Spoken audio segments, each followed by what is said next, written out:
que pensez-vous des réactions de certains représentants des pays dits démocratiques suite aux propos tenus par le président Ahmadinejad lors de la conférence mondiale contre le racisme d'Urban II? Alors, les propos d'Ahmadinejad, quand il s'agit de propos racistes et antisémites, sont inadmissibles. On n'a pas à tenir des propos racistes simplement, il ne faut pas jouer la vertu dans ce sens que les dirigeants occidentaux ne se gênent pas pour pratiquer des politiques qui vont conduire à des génocides ou à des famines dans les pays africains. Donc Ahmadinejad n'est pas un ange de vertu, mais en face ils ne sont pas en plus. Donc blanc bonnet blanc. Parce que Ahmadinejad aurait sanctionné, enfin si les traductions sont bonnes, aurait sanctionné le sionisme. Quelle différence faites-vous entre l'antisémitisme et l'antisionisme? Quelle est votre audition du sionisme et de l'antisionisme? L'antisémitisme, c'est la haine du juif pour des raisons voilà, d'ordre physique et religieuse, et c'est une faute morale. On n'a pas à manifester de sentiments à l'égard d'une personne, peu importe sa couleur de peau ou sa religion. On peut ne pas être d'accord, mais il n'y a pas... les politiques du génocidaire du passé, évidemment, sont abominables. En revanche, le sionisme, c'est une volonté politique d'établir un État, sur l'État d'Israël, et là, on a le droit de s'opposer, pour des raisons multiples, à la mise en place de ce pays, enfin qui a été mis en place évidemment, mais à le grand Israël, et là on peut s'opposer pour des raisons d'ordre politique qui n'ont strictement rien à voir avec des raisons religieuses ou entre guillemets raciales.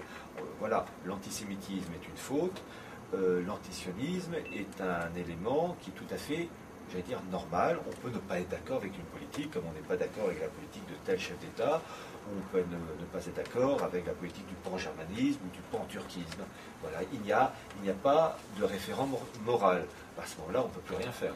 Si Et le problème, c'est qu'ils veulent associer antisionisme à antisémitisme. Par la loi Martin Luther King. Eh bien, je suis désolé, c'est absolument diamétralement opposé. Ce sont deux choses totalement différentes. Voilà, le respect qu'on peut avoir à l'égard des Juifs n'empêche pas le rejet d'une politique de tel ou tel chef d'État israélien ou de tel ou tel américain, anglais ou allemand ou français d'origine juive. Parce qu'il existe des juifs qui sont antisionistes. Voilà, et c'est ça, il faut faire une distinction entre la faute morale, l'antisémitisme est à rejeter, et l'antisionisme. Je suis désolé, c'est pas parce qu'on est antisioniste qu'on doit être fusillé ou pendu haut et court. Iran-Israël. Je crois que ça va mal. Ouais, ça va très mal. Donc il y a eu donc l'élection, la réélection d'Ahmadinejad, 85% de la population qui a été votée, une grande propagande dans les médias en ce qui concerne une pseudo-révolution, je ne sais pas comment on pourrait appeler ça. Révolution verte, là. La révolution verte, l'utilisation du Twitter. Le Twitter, en cherchant bien, on peut d'ailleurs Ahmadinejad aurait dit que les États-Unis seraient derrière. Scoop. Tu t'écoutes, tu reposes ta question, je vais changer la question. Il coupe. Donc on reprend la question, donc Iran-Israël. Donc 85% d'élections, 85% de la population qui a été votée pour cette réélection. On peut rire en ce qui concerne l'Europe avec ses 60% d'abstention. Comment va s'amorcer, comment va évoluer la situation actuelle selon vous avec les dernières nouvelles? Donc on sait aussi qu'il y a un sous-marin un sous-marin israélien qui se balade pas loin des côtes. Est-ce qu'on pourrait aller vers une troisième guerre mondiale? Alors une chose est sûre, c'est que oui, je pense une vérité la palisse, mais bon, il y a des tensions entre Iran d'un côté, Israël et États-Unis de l'autre. Une chose est sûre, il y a un élément quand même fortement négatif.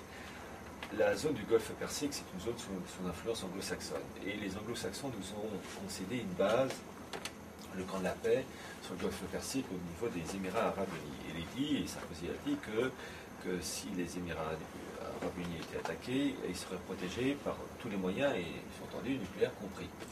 Une chose est sûre que s'il y a une intervention israélienne contre l'Iran, ou israélienne-américaine, ou enfin l'un des deux ou les deux, nous, Français, on ramasse plein la tronche parce qu'on est en face.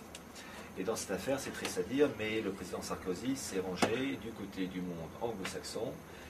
Et une chose est sûre, c'est qu'on assiste à la mise en place des pions qui encerclent et qui enserrent l'Iran. Et les probabilités sont fortes pour effectivement qu'il y ait un basculement de ce côté-là. Qu'est-ce que vous voulez Le rôle de la Russie, alors, dans cette affaire? En fait, je dis toujours qu'il n'y a pas de gentil de méchant. Israël, Iran, Russie, Chine, États-Unis, France, Allemagne, les Pays-Bas ou Grande-Bretagne, etc., sont autant de pièces sur un échiquier. Les acteurs de ces pays ne sont pas les véritables acteurs, dans ce sens que c'est l'oligarchie financière qui est derrière ça. En revanche, qu'il y a des oppositions, comme sur un échiquier, il y a une opposition au sein d'un périmètre bien défini, de pièces qui s'opposent, qui s'entretuent, mais ça reste toujours sur un échiquier. Et la Russie, elle est sur un échiquier, elle défend ses intérêts, mais en fait, il ne faut jamais oublier que le monde, les dirigeants, j'allais dire soviétiques, les dirigeants russes, sont dépendants de l'oligarchie mondiale. Et je rappelle, et c'est ça qui a surpris plus d'un, mais moi ça ne m'a pas surpris du tout, première semaine de juillet, lors du sommet du G8 à l'Aquila en Italie, le président Medvedev a sorti une pièce monnaie représentant un prototype de pièce mondiale, qui en plus a été fabriqué en Belgique. En Belgique, et c'est écrit « Unis dans la diversité ». Unis dans la diversité, le chiffre 1 est en dessous 2009. Et en fait, les autorités russes, et c'est moi je dis encore soviétique, les autorités russes font partie du système, simplement il doit y avoir une répartition des intérêts. Je te donne ça, tu me donnes ça. Alors, quelquefois, il y en a qui tirent sur la couverture un peu plus que l'autre, hein, ça gueule. Mais ils font tous partie du système, mais il n'y en a pas un pour acheter l'autre. Et finalement, on assiste à une convergence de différents éléments qui soient politiques, religieux, financiers, qui courent tous vers un État mondial avec des blocs continentaux. Simplement, ce qui compte, c'est que ces différents milieux, ça arrive à s'accorder dans la répartition des biens, des richesses. Alors ça, il peut y avoir des tiraillements, évidemment. Donc, comment se répartiront les rôles de la gouvernance mondiale entre les différentes puissances du XXIe siècle? La répartition, en fait, ça a pour but d'aboutir d'abord à la destruction des États.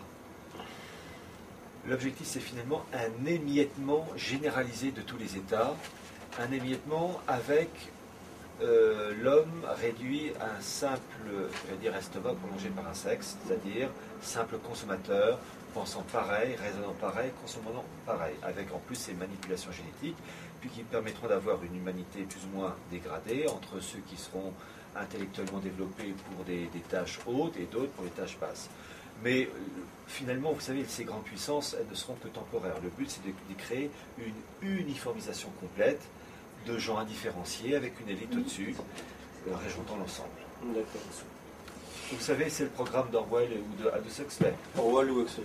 On a tout le programme, simplement, on est dans la zone intermédiaire. Et j'espère de tout mon cœur qu'on n'arrivera jamais au bout. Voilà.